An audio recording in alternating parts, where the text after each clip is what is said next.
한국이 하나가 되는 날, 중국의 앞날은 끊기고 세상의 흐름은 동쪽 끝에서 다시 시작된다. 그 시작은 2025년이다. 익명의 예언서, 정확한 연대도, 이름도 남아있지 않은 한 권의 문서가 있다.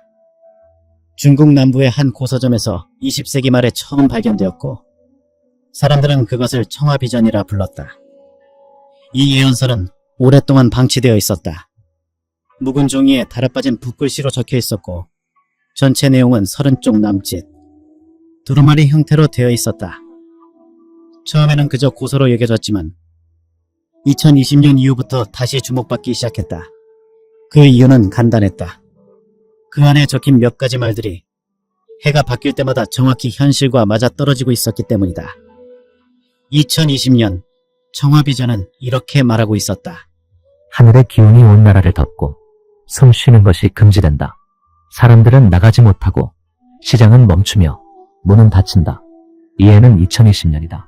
붉은 도시에서 시작된 기운은 온 세상을 덮는다. 실제로 이 시기 중국 한 도시에서 시작된 전염 사태는 전 세계를 멈춰 세웠다. 문장은 비유가 아니라 정확한 해와 방향을 말하고 있었다. 이때부터였다. 사람들은 이 책을 다시 펴기 시작했다. 그리고 곧이어 또 다른 예언이 드러난다. 새로 된 머리가 말을 하고 손이 없는 장인이 천천히 도시를 채운다. 사람의 일은 줄어들고 기계가 스스로 길을 찾는다. 이 흐름은 2022년부터 빨라진다. 그 시작은 북경이다. 이 말이 쓰인 시점은 20세기 후반으로 추정된다. 그러나 그 내용은 너무도 현대적이다. 2022년부터 중국은 인공지능, 자율주행, 무인상종과 로봇 물류를 빠르게 확산시켰다. 북경과 심천, 항저우를 중심으로 퍼진 그 흐름은 실제 현실을 거의 그대로 옮겨놓은 듯하다. 이처럼 청화비전은 연도까지 정확히 찍힌 문장이 존재한다는 점에서 단순한 고서와는 다른 반응을 얻기 시작했다. 예언이 단지 상징이나 운율이 아니라 현실과 연결된 흐름, 정확한 시기, 구체적인 사건을 암시하고 있다는 점에서 사람들은 그것을 예언서라고 부르기 시작한 것이다.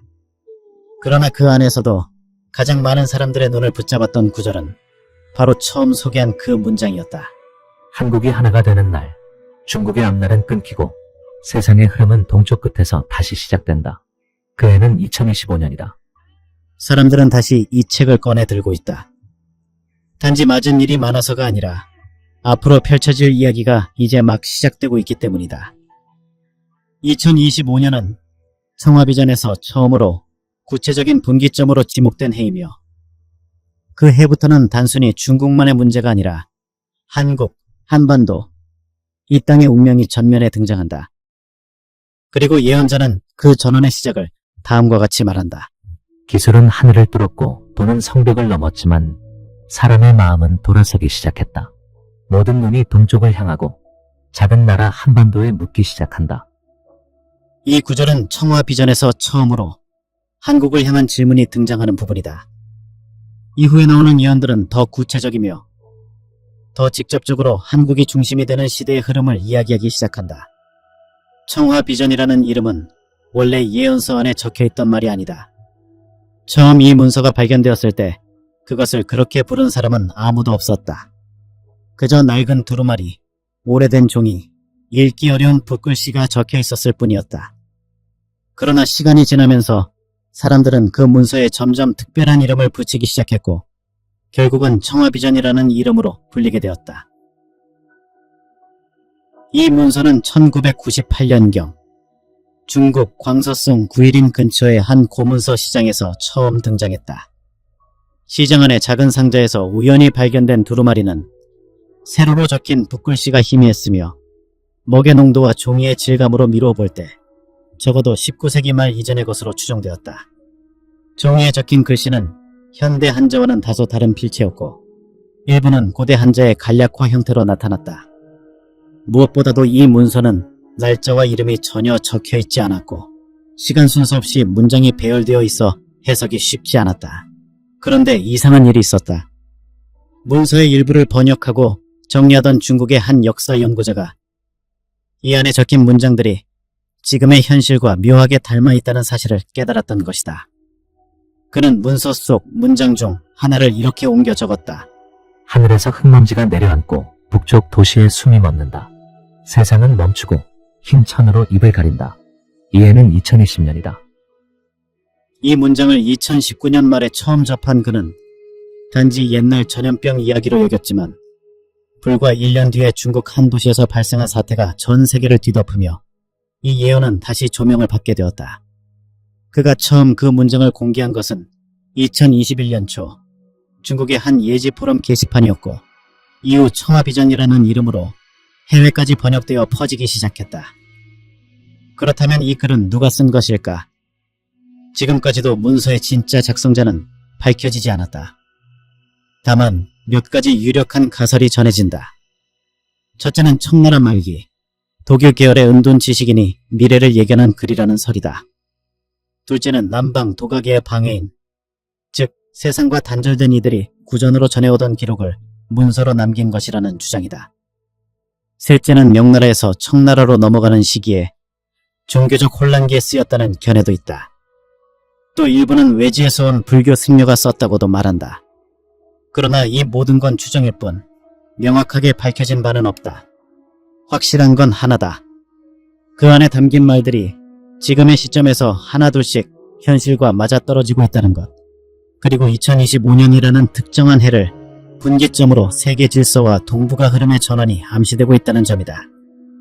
청화비전의 전체 구성은 약 250여 개의 문장으로 이루어져 있다. 모두 하나의 흐름으로 연결되어 있지 않으며 상징과 사실, 연도와 묘사가 뒤섞여 있다. 그러나 일부 문장에는 정확한 해가 명시되어 있고 그 연도와 가까운 시점에 실제로 비슷한 일이 일어났다는 점에서 사람들은 이 문서의 신뢰도를 높게 보기 시작했다. 예언자 또는 그 글쓴이는 이름을 남기지 않았다. 자신의 생각을 설명하지도 않았다. 다만 문장 하나하나의 흐름을 새겨놓고 그 흐름을 읽을 줄 아는 자만이 그 뜻을 알아차리도록 남겨둔 것이다. 이제 그 이후에도 청화비전에 적힌 문장 중에서 이미 일어난 일들과 정확히 맞아떨어지는 예언들을 살펴본다. 예언자는 이렇게 말한다. 2021년 새로 만든 머리가 말을 하기 시작한다. 처음엔 사람을 돕는 듯 보이지만 이내 사람보다 더 빨리 계산하고 더 빨리 움직인다. 사람은 그것을 만들었지만 이제는 그것이 사람을 대신해 생각한다. 이 움직임은 북쪽의 대도시에서 퍼지기 시작한다. 그리고 2021년을 넘기지 않아 그것은 나라의 정책이 된다. 이 문장은 2021년 중국 정부가 인공지능과 로봇 산업을 전략적으로 키우기 시작한 시점과 일치한다. 베이징과 상하이를 중심으로 AI 기반 무인 매장, 로봇 배달, 안면인식 시스템이 보급되었고 같은 해 중국의 5개년 과학기술 계획은 AI를 핵심 전략으로 명시했다. 쇠로 된 머리, 사람보다 빠른 판단, 그리고 정책화된 움직임이라는 표현은 모두 현실과 맞닿아 있었다. 예언자는 다시 말을 이었다. 2022년 장터는 사라지고 물건은 손에 닿지 않고 눈앞에만 놓인다. 가게는 있어도 사람이 없고 길에는 수레는 달리나 끄는 이는 없다. 상인은 사라지고 주문은 손끝에서 이루어진다. 이 흐름은 서쪽 도시에서 먼저 시작되고 이어 동쪽까지 확산된다. 2022년은 사람이 없어도 돈이 도는 해다. 이 예언은 2022년 중국에서 급속도로 확산된 무인 유통 시스템, 코드 결제 기반 자판기형 슈퍼, 드론, 로봇 택배 시스템과 정확히 겹친다. 상하이, 선전, 항저우 등에서 실제로 사람 없는 가게가 주류가 되었고 택배 물류의 상당 부분이 무인 자동화로 전환되었다. 그리고 또 예언자는 이렇게 말했다. 2023년 말이 조심스러워진다. 글이 줄어들고 소리는 사라진다. 밖으로 뱉은 말은 안으로 되돌아오고 입은 있어도 마음대로 움직일 수 없는 해가 온다. 법은 말하지 않고 다만 그림자처럼 따라다닌다. 사람들은 안다. 이 해부터는 말보다 침묵이 더 안전하다는 것을. 이 구절은 2023년 중국 내 언론, 표현 통제 강화 조치가 본격화된 시기와 겹친다. 홍콩 내 온라인글 작성에 대한 처벌 사례, 대중이 공유한 게시글 삭제, 기준의 확대 등이 이 해부터 강화되었고 공식적인 법률 언급 없이 분위기와 눈치로 자제되는 사회 흐름이 형성되었다. 예언자는 이를 그림자 같은 법이라고 표현했다. 그리고 이어지는 예언은 이렇게 말한다. 2024년 큰 발걸음이 바위를 누르고 오래된 벽에 금이 간다. 이 금은 겉으로는 보이지 않지만 그 안에서부터 무너진다. 바람은 그 틈으로 들어가고 눈에 보이지 않게 흐름이 바뀐다. 겉은 평온하나 속은 흔들리기 시작하는 해가 2024년이다. 2024년 중국은 겉으로는 성장과 안정을 이야기했지만 실제로는 반도체, 첨단 부품에서 큰 수출 제재를 맞았고 내부적으로는 기술 자립의 어려움이 드러났다. 미국, 유럽, 일본의 협력 제재 속에서 기존 산업 기조에 균열이 생긴 시점으로 평가된다. 예언자는 말한다. 이 5해 동안 큰 나라는 많은 것을 얻었지만 사람의 마음을 얻지는 못했다. 모든 눈은 기술을 보지만 그들의 말과 삶을 기억하는 이는 없다. 그렇게 2025년이 다가온다. 흐름은 멈추지 않고 그 다음은 전혀 다른 이야기로 넘어간다. 이 말을 끝으로 예언은 다른 방향으로 이동하기 시작한다.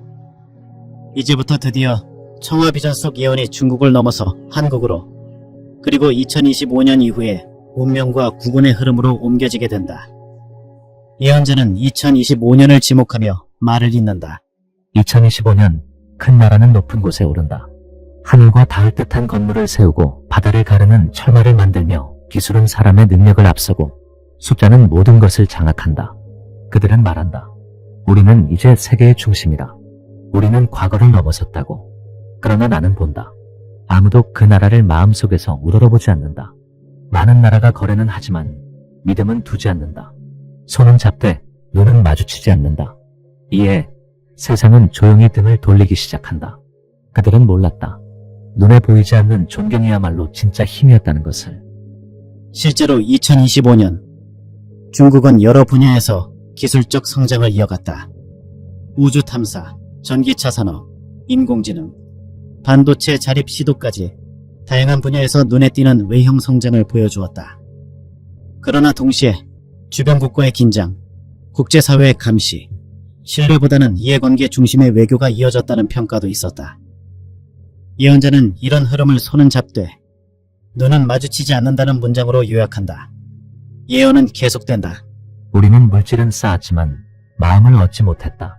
빠른 것은 많았으나 깊은 것은 없었고 넓은 것은 있었으나 높이는 닿지 못했다.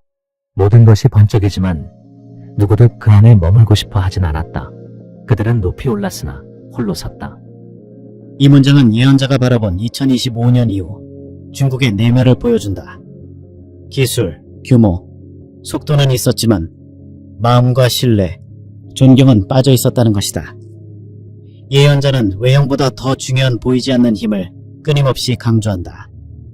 그리고 바로 그 다음 문장, 방향이 바뀌기 시작한다. 처음으로 다른 나라, 동쪽 끝, 작은 나라가 언급된다. 그곳에서 또 다른 흐름이 태동한다. 예언자는 이렇게 말한다. 세상은 다시 질문하기 시작한다. 진짜 힘이란 무엇인가? 사람을 움직이는 것은 숫자인가? 아니면 마음인가? 이때 오래도록 작다고 여겨졌던 반도가 조용히 주목받는다. 그들은 크지 않지만 깊다. 말은 적지만 신뢰는 두텁다. 모두가 피로를 말할 때 이 나라는 희망을 이야기하기 시작한다. 그리고 이에 그 나라는 아직 하나가 아니다. 예언자는 여기서 명확히 한국을 가리킨다고 많은 해석자들이 말한다. 작지만 깊다. 아직 하나가 아니다. 희망을 말하기 시작한다는 표현은 분단된 상황이지만 세계에서 조용히 존재감을 키워가는 한국을 상징한다. 그리고 이 흐름은 예언서 속 다음 문장으로 확실히 옮겨간다. 그들이 하나가 되기 전 큰 나라는 무엇이든 하려 한다. 사람을 보내고 마음을 꺾으려 하고 이름 없는 약속을 내밀고 손을 뻗는다. 그러나 모든 건 물처럼 미끄러져 나간다. 기운은 이미 움직였고 하늘의 뜻은 바뀌었다. 잡히지 않는 강물 위에서 큰 나라는 조바심을 느낀다. 이 흐름이 계속되면 그들의 앞날은 더 이상 이어지지 않는다. 이 문장부터는 예언서가 분명히 한국과 중국 사이의 흐름, 그리고 하나가 되지 않은 한국을 얻으려는 시도, 그리고 그것이 실패로 이어지는 과정을 암시하고 있다. 이제부터 예언자가 말한 한국의 운명, 그리고 통일을 기점으로 세계 흐름이 어떻게 바뀌는가에 대한 예언이 본격적으로 전개된다. 2025년 작은 땅에서 큰 기운이 움직인다. 아직 그 땅은 둘로 나뉘어 있으나 하늘의 뜻은 이미 하나로 향했다. 사람들은 알지 못한다. 무너진 것은 담이 아니라 마음이라는 것을. 소리는 없지만 조용한 울림이 그곳에서 자라고 있다. 그리고 오래도록 닫혀있던 문 하나가 이해를 전후의 안에서부터 열리기 시작한다. 해석자들은 이 문장에서 말하는 조용한 울림이 남북 간 보이지 않는 정서적 흐름 또는 하나됨의 시작점을 암시한다고 본다. 이 작은 나라는 숫자로는 보이지 않고 땅으로는 계산되지 않는다. 그러나 이 나라는 오래전부터 그 무엇보다 강한 내면의 줄기를 품고 있었다. 세상은 지금 그것을 알아차리기 시작한다. 오래 버틴 그 힘, 조용히 축적된 지혜, 나뉘었으나 잊히지 않았던 말과 피, 그것이 이제 하나가 될 준비를 한다. 그날은 멀지 않다. 하나가 되는 순간 동쪽 끝에서 바람이 반대로 불기 시작한다. 그리고 그 바람은 큰 나라의 깃발을 흔들고 오래 서 있던 힘의 균형을 무너뜨린다. 예언자는 한국의 하나됨을 단지 민족적 사건으로 보지 않는다. 그것은 단순한 통일이 아니라 세계 흐름을 바꾸는 전환점, 즉 지정학적, 정신적 구조의 대변화로 본다. 바람이 반대로 분다는 표현은 단순한 분위기 변화가 아니라 세계의 주도권 방향 자체가 달라지는 순간을 말한다. 예언자는 계속해서 말한다. 나는 경계를 본다. 그들은 그것을 두려워한다. 하나가 된 한국은 더 이상 작은 나라가 아니다. 세계는 그들을 바라보기 시작하고 질문하기 시작한다. 어떻게 나뉘었던 그들이 하나로 돌아설 수 있었는가? 그리고 그 안에 담긴 말, 정신, 신념은 어디서 온 것인가? 이 질문은 오래도록 누구에게도 향하지 않았던 질문이다. 그러나 이제 모두가 그곳을 바라본다. 기술이 넘실거리고 돈이 쌓이는 곳이 아니라 말이 의미를 가지는 땅, 행동이 믿음을 가진 땅, 그곳으로 사람들의 시선이 몰려든다. 이 문장은 한국이 하나가 된 이후 세계가 한국을 다시 바라보는 방식에 대한 서술이다. 단순히 경제나 기술의 우위를 말하지 않는다. 예언자는 말이 의미를 가진다는 표현으로 한국이 정신과 중심의 리더십을 가진 시대로 진입한다고 본다. 그리고 예언자는 마지막으로 이렇게 말한다. 큰 나라는 생각한다. 그들이 하나가 되기 전에 손을 써야 한다고. 그들을 품어야 한다고. 그 힘을 자국의 것으로 만들어야 한다고. 많은 시도가 있다. 사람을 보내고 교묘한 손을 내밀고 말없는 압박이 이어진다. 그러나 그 모든 것은 헛수고가 된다. 그 나라는 길을 잃지 않는다. 하나가 되는 순간 이미 외부의 기운은 닿을 수 없다. 뿌리에서 이어진 나무는 바람에 휘청이지 않는다. 그리고 그 순간 큰 나라의 앞날은 끊긴다. 흐름은 멈추고 이름은 잊히며 새로운 시대는 다시 시작된다. 그 시작은 동쪽 끝에서 불어온다. 그 땅의 이름은 대한민국이다. 이 문장은 청와비전의 전체 흐름에서 가장 강력한 결론을 담고 있다. 예언자는 한국의 통일이라는 사건을 단순한 민족의 문제로 다루지 않는다. 그것은 세계 질서의 중심축 이동, 그리고 존경이라는 본질의 귀환, 더 나아가 보이지 않는 기운의 전환이라고 해석한다. 지금까지 우리는 청와비전이라 불리는 문서 속 예언들을 따라가 보았다. 2020년부터 2025년까지 이미 현실에서 벌어진 일들과의 놀라운 일치를 확인했고, 그 이후에는 중국의 기술적 성장과 그 내면의 결핍, 그리고 세계 질서의 변화 속에서 한국의 이름이 떠오르는 과정을 들여다보았다. 우리는 이미 그 조짐을 보고 있다. 기술은 발전했지만 사람들은 지쳐있고, 물질은 풍요로워졌지만 마음은 점점 외로워졌다. 이런 시대의 세계는 다시 묻고 있다. 진짜 힘이란 무엇인가? 다시 말하지만 청와비전은 힘의 본질을 존경이라 했다. 그 존경은 크다고 주어지는 것이 아니고 오래 버텼다고 얻는 것도 아니다. 그것은 마음에서 나오는 것이다. 사람과 사람 사이에서, 나라와 나라 사이에서 말과 행동이 일치할 때 비로소 생기는 것이다. 예언자는 그런 힘이 한국에서 시작된다고 말했다. 작고 나뉘어 있었지만 깊은 뿌리를 가진 나라, 기술보다 정서를, 이익보다 신뢰를 먼저 놓는 나라, 그리고 통일이라는 전환점을 지나 새로운 시대를 여는 나라. 그 이름이 바로 대한민국이라고 청와비전은 오래전 이미 적어두었다. 물론 아직 우리는 통일을 이루지 못했다. 하지만 예언자는 그 흐름이 이미 시작되었다고 말한다. 그리고 많은 사람들이 지금 그 말에 귀를 기울이기 시작했다. 단지 궁금해서가 아니라 진심으로 새로운 시대를 기다리고 있기 때문이다. 지금까지 중국 예언서 청화 비전에 예언된 2025년 이후 한국과 중국의 미래에 대해 알아보았습니다. 여러분은 여기에 나와 있는 예언들이 어떤 일들을 상징한다고 생각하시나요? 댓글로 의견을 남겨주세요. 좋아요와 구독도 눌러주시면 영상 제작에 큰 힘이 됩니다. 시청해주셔서 감사합니다.